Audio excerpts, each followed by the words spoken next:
বার্ষিক ফলাফল এবং পুরস্কার বিতরণী অনুষ্ঠানের সম্মানিত সভাপতি, উপস্থিত রয়েছেন অত্র প্রতিষ্ঠানের সম্মানিত প্রধান শিক্ষক, আজকের উদ্বোধক হিসেবে রয়েছেন কুলিয়ারচর থানার সহযোগী অফিসার ইনচার্জ জনাব মোহাম্মদ হেলাল উদ্দিন মহোদয়, অত্র প্রতিষ্ঠানের ম্যানেজিং কমিটির সম্মানিত সভাপতি সহ অন্যান্য সদস্যবৃন্দ, রাজনৈতিক দলের বিভিন্ন নেতৃবৃন্দ, উপজেলা যুব দলের সংগ্রামী সভাপতি সহ বিভিন্ন শিক্ষা প্রতিষ্ঠানের সম্মানিত প্রধান শিক্ষকবৃন্দ, অত্র প্রতিষ্ঠানের সম্মানিত শিক্ষক মন্ডলী সহ অন্যান্য প্রতিষ্ঠানের সম্মানিত শিক্ষক মন্ডলী, অভিভাবকবৃন্দ, শিক্ষার্থীবৃন্দ, প্রিয় এলাকাবাসী, সম্মানিত উপস্থিতি, আমরা আজকে হচ্ছে ফলাফল প্রকাশ।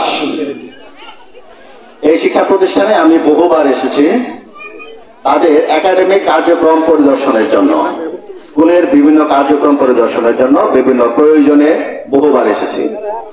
প্রতিবারে আমি মুগ্ধ হয়েছি যে এখানকার যে নিয়ম শৃঙ্খলা, শিক্ষার্থীরা এই নিয়ম শৃঙ্খলাগুলো মেনে চলে। শ্রেণী কার্যক্রম আমি দেখেছি যে শ্রেণী কার্যক্রমে তারা স্বতঃস্ফূর্ত অংশগ্রহণ করে। আমরা এই শিক্ষা প্রতিষ্ঠান সম্পর্কে যদি আমি একটু বলি, যে বেশ কয়েকজন শিক্ষক রয়েছেন যারা অনেক আগে থেকে, আমি অনেক দিন যাবত দেখতেছি, বিশেষ করে রুবেল সাহেব এবং সানি সাহেবের কথা না বললেই নয়, যে তারা অক্লান্ত পরিশ্রম করে এই প্রতিষ্ঠানকে ধরে রেখেছে। বর্তমানে এনটিআরসি থেকে বেশ কয়েকজন শিক্ষক এসেছেন, অর্থাৎ টিচিং স্টাফ ভালো, গুণগত মান তাদের ভালো। বিভিন্ন প্রশিক্ষণে তারা অংশগ্রহণ করে তাদের দক্ষতাকে আরো শানিত করেছেন, তাদের মেধাকে কাজে লাগিয়ে এই প্রতিষ্ঠানকে একটি আদর্শ প্রতিষ্ঠান, উন্নত প্রতিষ্ঠান এবং শিক্ষার গুণগত মান বৃদ্ধির জন্য ওনারা চেষ্টা করে যাচ্ছেন। ধন্যবাদ জানাই আমি ওই টিচিং স্টাফকে।